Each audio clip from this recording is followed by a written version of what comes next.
मैं basic question पूछना चाहता हूं और अजीज खान जी के पास आना चाहता हूं। सेकुलरिज्म को बेनकाब किया जाना। अजीज खान, दानिश जी के पास और अजीज जी और सिद्धार्थ यादव जी, संगीत रागी जी, मैं बहुत इनोसेंट सा क्वेश्चन पूछूंगा और सिद्धार्थ यादव जी मैं फैक्ट्स के साथ, जितना फैक्ट्स इस वक्त मेरे पास रहते हैं, मैं बड़ा हम्बली कहता हूं कि बहुत सारे फैक्ट्स के साथ हम आते हैं।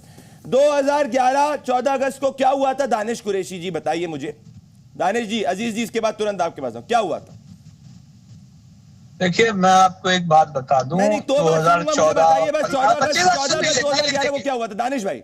40 मिनट के बाद आपने एंट्री दी है, तो अब मुझे अपनी बात रखने दीजिए। मेरे क्वेश्चन का जवाब दीजिए। आज कल के सुनिए, मैं बिल्कुल आपके प्रश्न का जवाब दूंगा।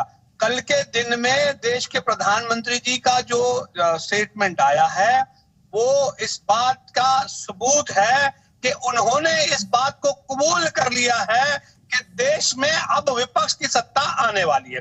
इसीलिए उन्होंने कहा कि अगर वो जीत जाएंगे तो इसको ये दे देंगे, उसको वो दे देंगे। इसका मतलब कि मोदी जी ने अपना कॉन्फिडेंस खो दिया है। That is the outright clear message जो कल उनके उसमें आ गया। अब दूसरे नंबर की बात, दूसरे नंबर पे आगे खड़े रहते हैं कि संगीत रागी जी ने आज एक बहुत बड़ी बात कही, जो आज मेन स्ट्रीम मीडिया जो है, हमारी जी मीडिया, उस पर उन्होंने कहा कि शिवसेना क्या काम करती है। और उसके बाद इसके उद्धव ठाकरे जी के जो प्रवक्ता हैं, उन्होंने इस बात के लेके बाद में माफी भी मांग ली। मतलब देश में ये दो चीजें क्लियर हो गई कि ये चीजें सामने आई। लेकिन सवाल यहाँ ये है कि इतने साल संगीत रागी जी भी बता दें और वो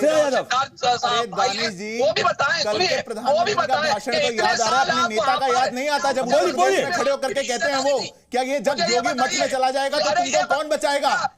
वो क्या होता है जब वो वहां पे खड़े होकर के कहते हैं कि मोदी कहीं चला जाएगा तो तुमको कौन बचाएगा? वो याद नहीं आता दानिश भाई? आप लोग बांटने की बात करते हैं, आप लोग इस देश की फॉल्ट लाइंस में खेलते हैं और फिर हमको कहते हैं।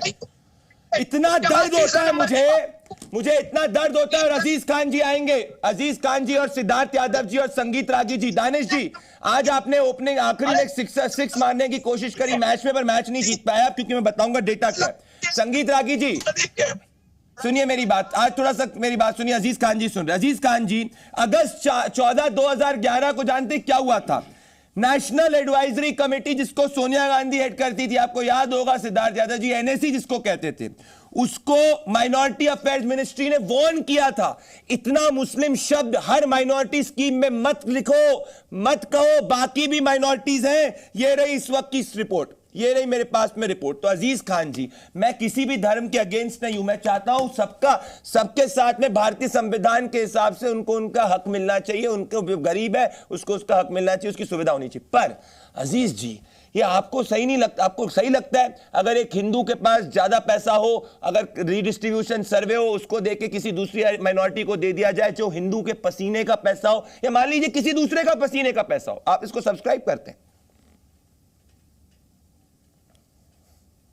देखिए प्रदीप जी, मैं वही कह रहा हूं कि मुझे कहना पड़ रहा है कि झूठ वो बोले तो सच्चाई नजर आती है, उसके जुल्मों में भी मसीहाई नजर आती है। इम्तिहान होती है झूठ बोलने की। कहीं कुछ नहीं मनमोहन सिंह जी ने कहा था। मैं आपको स्टेटमेंट कोट करता हूं और सुना रहा हूं, अभी आप सुनिएगा मेरी बात। हम सवाल इस बात का करना चाहते हैं कि ये लग रहा है, इरिटेशन बता रहा है, अब 400 पार की बात नहीं हो रही है। देख रहा हूं लगातार बीजेपी के नेता 400 पार की बात नहीं कर रहे हैं, गारंटी की बात नहीं कर रहे हैं। सुनिए, गारंटी की बात खत्म।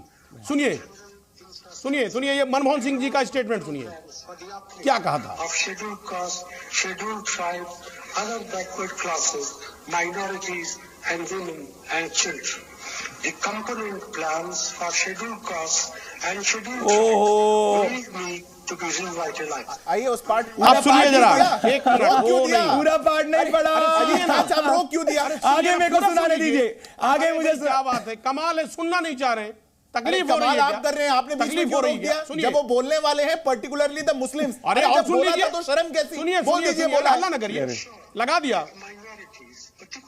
देखिए, हाँ, पर्टिकुलरली द इन सब सुनिए, कहा है, बिल्कुल मुस्लिम कहा है। सुनिए मेरी बात। सिख क्यों नहीं कहा, बौद्ध क्यों नहीं कहा, क्रिश्चियन क्यों नहीं कहा, जैन क्यों नहीं कहा? सुनिए ना, अरे एक मिनट, क्या एक मिनट भैया, 10 सेकंड मेरे पास समय कम है। आप सुनना ही नहीं चाह रहे। जल्दी अजीज जी, 10 सेकंड क्लोजिंग। फिर नई स्टेटमेंट अजीज जी क्लोजिंग। कहा है दलित, पिछड़ा, वंचित, शोषित समाज अल्पसंख्यक समाज और खासतौर से मुस्लिम समाज खास तौर से को भी- मुस्लिम, को मेरा भी- दिक्कत यही है भाई, सुनिए, बाकी को तो भी- के साथ में सुनिए मेरी सेकंड बात। ट्रीटमेंट आप क्यों अजीज कंक्लूजन जी, समझिए। मेरे पास समय नहीं है, आप मेरे मेरी अच्छे बात। अजीज आप मित्र हैं, सुनिए डिबेट मेरी की बात। शुरुआत आपसे और डिबेट की एंड आपसे करूंगा, मेरे पास समय कम है, मेरा प्रोड्यूसर कह रहा है कम समय कम है अजीज जी, नेक्स्ट टाइम सो जो है मैं आपको शुरुआत करूंगा। दोस्तों मेरा सिंपल क्वेश्चन है भाई, अगर ये रीडिस्ट्रीब्यूशन सर्वे होगा, किसका पैसा सरकार लेगी और किसको देगी, ये सवाल आपको सोचना चाहिए। ऐसी स्ट्रैटेजी अर्जेंटीना में ट्राई की गई थी 1946 में, महंगाई 300% बढ़ी। दोस्तों हम सबको आवाज संपूर्ण राष्ट्रवाद और देश हित के लिए उठानी और गलत को गलत कहना है। नमस्कार।